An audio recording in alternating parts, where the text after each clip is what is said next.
Hi, everybody. Matt Bernier, joined by DRS National Handicapper Mike Watchmaker, the third and final race for this Saturday's Weekend Warrior. We go to Elmont, New York, Belmont Park, race number 8, $150,000 is the purse.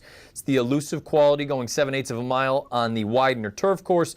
You don't have a giant field in here, Mike, particularly because two of the horses are also eligible. They're main track onlys, and it looks like the weather's going to cooperate. So you won't have a giant field in here, but you've got some interesting names, and you're going to end up going with Disco Partner.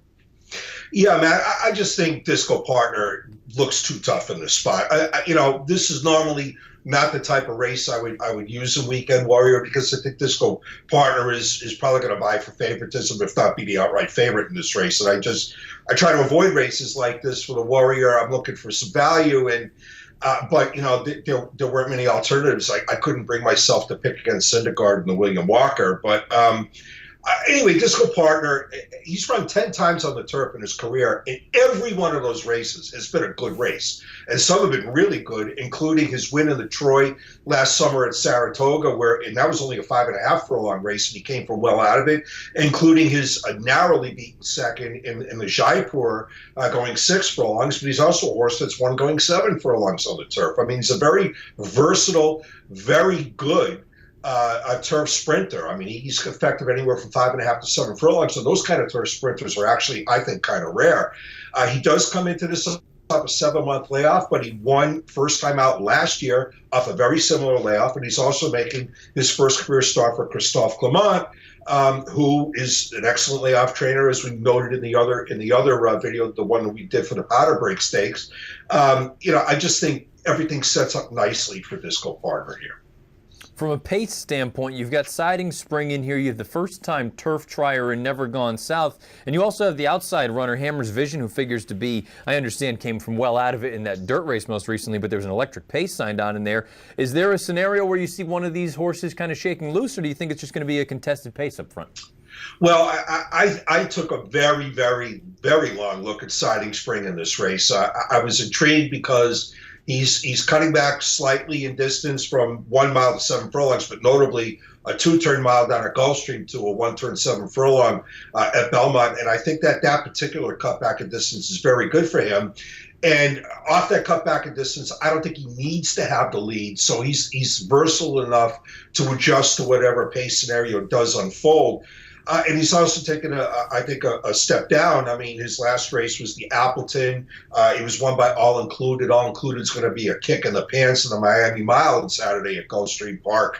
I think everything kind of, points to Siding Spring being a very dangerous win threat. The reason why I went away from him in this race is that I really didn't like the way he tired late in the Appleton after setting a pace that, if you looked at the fractions of all the other turf races on that particular day, the pace Siding Spring set was not remarkable. It was not especially fast by any stretch of the imagination. I would have liked to have seen him hold on a little better. That's why I got off him and went with Disco Partner. A couple other runners that figure to be coming from the back. You have Carafa, you have Calgary Cat. Great Wide Open looks overmatched. Of Carafa and Calgary Cat, Carafa, you would assume he's prepping for something longer. Either one of them do anything for you? Well, I took another long look at Calgary Cat here, because this horse, after all, finished a gaining 4th in the Breeders' Cup Turf Sprint. I mean, so you would have to think that this is a somewhat easier spot than that race was. Strangely enough, even though the running line has him last of 14 in mid-stretch and passing 10 horses in the final furlong of that race, strangely enough, if you watch the replay of that race, he was kind of a clunk along 4th place finish. I mean, there was a horse who finished fast, who just missed. Was going much faster than he was at the wire. I actually think he was kind of a clunk along 4th in that race, and that the running line looks better than it really actually was. And I'm also not crazy about the long layoff that he brings into this race. And I suspect he might actually be a better horse in synthetic than he is on turf. And my real hope is that some other bettors will look at Calgary Cat and see he's dropping out of the Breeders' Cup Turf Sprint and gravitate towards him, and hopefully make the price of Disco Partner a little bit more palatable. Race 8 at Belmont Park Saturday afternoon. 7 furlongs on the Widener turf course. The $150,000 Elusive Quality Stakes. Mike's going to go with Disco Partner. Erad Ortiz making the first start this horse in the barn of Christophe Clement. Great stuff as always, Mike. Best of luck this week. We'll talk again soon.